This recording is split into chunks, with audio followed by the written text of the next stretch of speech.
Hey G Session viewers, my name is Alyssa Kritzman and I'm the design director for G Project, which is a public art campaign transforming negative ideas about immigrants. Because after all, we are all immigrants. Everyone has a personal journey and story about how their family found themselves in the US. Like myself, I'm a G1 on my father's side and then a G2 on my mother's side. So what does that mean? G0 means you came from elsewhere. G1, your parents were born elsewhere and you were born here. G2 is that your parents were born here, but their parents were born elsewhere, and so forth. So for season 3, we are very excited because we are inviting our previous G Session guests to invite someone that they know and interview them to ask the big question: what is your G status? The cool thing about this is we are now creating a web of immigrant stories that are truly connected through storytelling and personal artifacts. So without further ado, please have a listen to today's session. And at the end of the video, my colleague, Richard Pelzer, will let you know how you can participate and keep up with our project.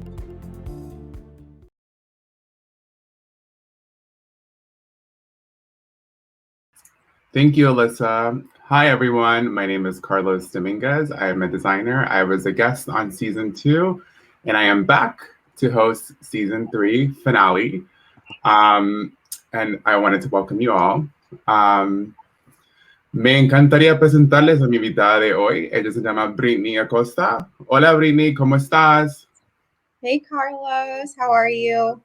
Good, and you? Good, thank you. Happy to be here. Yay, I'm so excited to have you here.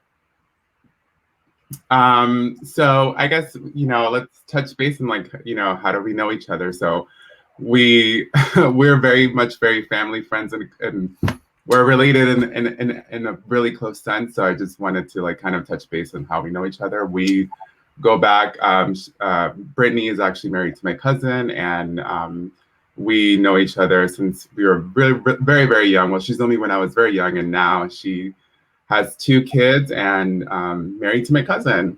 Mm-hmm. Yeah, so I met his cousin when we were 15, so high school sweethearts. So I've known Carlos for a really long time, so I'm super excited that he gets to host this and I get to sit here and have this nice chat with him. Yay. And so I guess my next question is, what do you do? What are you currently working on? Any kind of fun things that you can tell us about your job and what you do now? Sure. Yeah. So I graduated college a while ago, long enough ago, from Central Connecticut State University with a bachelor's in business management. After I graduated, I went into a healthcare analyst role at a company in Stamford, Connecticut, and realized that I really like talking to people and interacting, and I was in Excel all the time. So I was like, okay, I need to do something else. So moved into a more customer-facing role at a small mining company in Connecticut, which is very random from healthcare. After doing that for a little bit, I found my new role that I've been in for about 8 years. So with Indeed, so the job search website. This summer will be 8 years at Indeed. So I've done various roles within the company, and I'm currently a manager of client success within our enterprise inside sales segment. So working with larger companies. So I'm really loving it. I think we'll talk a little bit more about work later too, but I'll save that for that. So I love the company and I love what I do now. So I'm super, super happy with it. Yeah, it's amazing. It's local to where we are right now in Stamford, Connecticut. So it's nice to see how what Indeed has done for the community as well, especially just throughout the Stamford area and also just in general for the entire country, because I feel like everyone does use Indeed for everything. So it's a very well-known company. Yeah, no, absolutely. And obviously this year for everybody has been really tough. So we've had a lot of initiatives as an organization to really help job seekers find jobs since this last year was so difficult for everybody. Yeah. My next question is, so we're going to go into our G status question. So I wanted to ask about, what is your G status? Sure. So my G status is, the technical code is G1. So I'm first generation American. Both my parents were born in Jamaica, different parts of Jamaica, but both were born in Jamaica and came to America when they were fairly young. My mom was about 8 and my dad was 13. And they ended up settling in Connecticut. Ended up settling in Connecticut. And I was born here. So although I was born here, we have like a very large family. I'm an only child, but for context, I have about 20 first cousins. If we were to count them, about 20, which is quite a lot. So very large Jamaican family, which was so great growing up, especially being an only child. And we were fortunate enough to have lots of our family live around here. So I was able to grow up with them. There's a handful of us that are either born the same year or around just a couple years apart. So childhood was awesome with them, and just really being able to know not only like my parents and their siblings, but also my grandparents and what they have to offer us and teach us, and being able to be around them growing up was really special for me. Yeah, and little did I not know some of these things. Now I'm getting to know them, and I've known you for so long. And it's good that we're having this conversation because it's important to know where your family roots are from and where you come from. I think it's very important to have that. When you were little, did you, growing up and having parents that were not American, was there something, that you spoke to with your friends and like something, that was different from their culture to yours?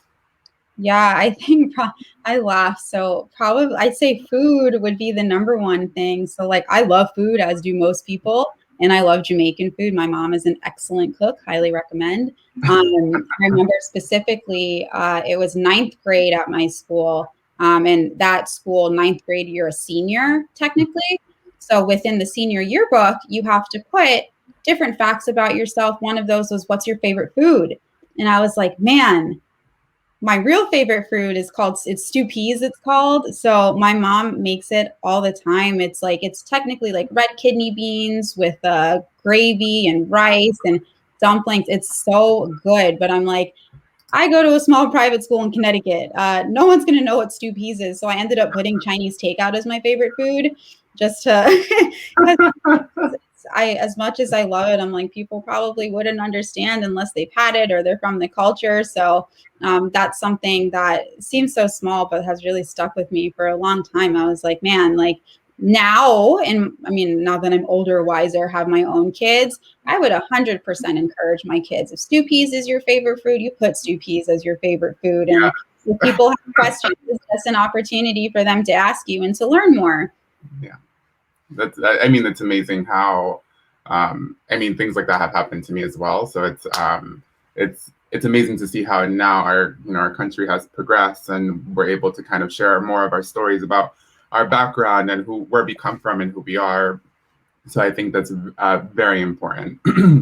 Another question I kind of wanted to tackle with you now that you're, wiser and older, more mature, how is your day-to-day at work? Do you have any things that you guys do at work to kind of, empower immigrants, or, just kind of, have a culture work environment for design and for equity and inclusion at the workplace? So I just kind of wanted to touch base on that as well.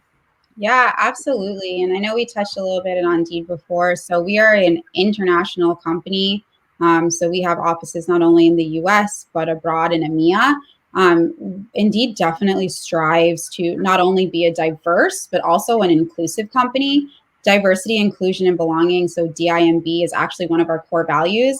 I had said before, but this summer will be 8 years that I've been with the company. And you can really see from the top down how they're always looking for new ways to cultivate inclusive work environment and a sense of belonging for the employees, which is really great. One way that we do encourage diversity and inclusion is through our IRGs. So these are inclusion resource groups. These are employee-led groups that are formed under traditionally underrepresented or marginalized groups in tech. And the purpose of these groups is really to just leverage unique experiences, perspectives, and passions in a way that promotes inclusivity as well as a sense of belonging amongst Indeedians, which can then hopefully translate into how we interact with our job seekers. So these are everyday people looking for work on our website and also with our clients. I have a couple more. So some of like the IRGs, for example, that we have are parents and caregivers, vets and allies, Latinx and tech, the Black Inclusion Group, and iPride. That was just a couple that I named. We have a whole. What's really great is that you don't have to identify with a particular group. You can join as an ally, which means that you just want to be there to support and to learn more and to just broaden your perspective. As a manager, I always encourage my team to take advantage of these resources, and whether it's a group that you're super passionate about, or like I just said, just you want to broaden your perspective and learn more about another group, we have these resources here that are available to us and encouraged for us to partake in, which is really awesome because I really, really believe that at this company, we're encouraged to really be like our authentic selves, which is not something that you see everywhere. So I'm super fortunate to work for a company that really embodies that value and gives us those opportunities to learn more and to experience different cultures and people. Yeah, and I think it's important now, especially in our country and our just to kind of have that value and share that we all come from different places. We are all immigrants, and we all need to have that safe environment to be able to relate to other people in that sense. And even now, your two daughters are technically G3, G2 or G3. I think it's G, because it's mixed because my cousin is born in Colombia. And you were born here. So it's interesting. And, how this is how we all evolve as immigrants. Our parents came here for a better life, and then we are here to kind of fulfill that American dream. And I think it's important to keep that going. So I'm going to move on to my next question.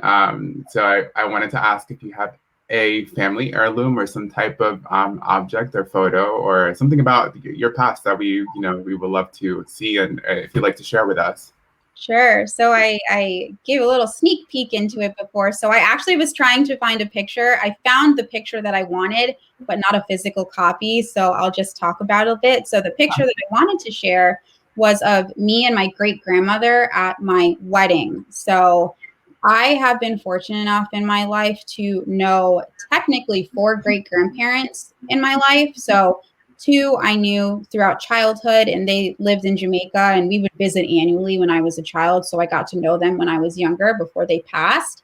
And then my other 2 great grandmothers, so one from my father's side, one from my mother's side, I knew through my entire adult life up until honestly just a few years ago when they both passed. So that the picture of, so it's Mama Jane. So Mama is on my dad's side. So it's my grandmother's mother. So Mama, especially since she lives so close to us, she after school, instead of having a babysitter, like my mom or dad, whoever picked me up from school, I'd go to Mama's house and she was my babysitter. So I spent so much time with her, learning from her and just being around her. And when I didn't realize that so many people don't get that opportunity to know great grandparents, it was just so normal for me. She lived to be 100 years old. Wow. 100.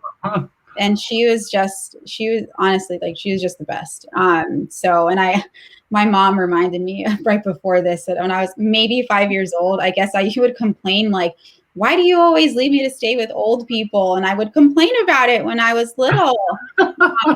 Everyone gets nannies or babysitters and gets to go play with friends, and I have to go stay with the old people. But little did I know how much, now that I'm older, that how much I'd really cherish those moments, and how lots of people again didn't have that opportunity to meet and actually really live and get to know their great grandparents. So she 100 years old. So I'll be that lucky. Yeah, she's a tough cookie. Yeah, for sure. Yeah, it's important to be able to kind of know and have that connection with your roots, and especially your great grandmother. I personally have never met my great grandmother, so it's I only have my last grandmother, so it's to me that in itself is I need to cherish that as much as I can, and I think that you were able to do that when you were young. One last question before we wrap up.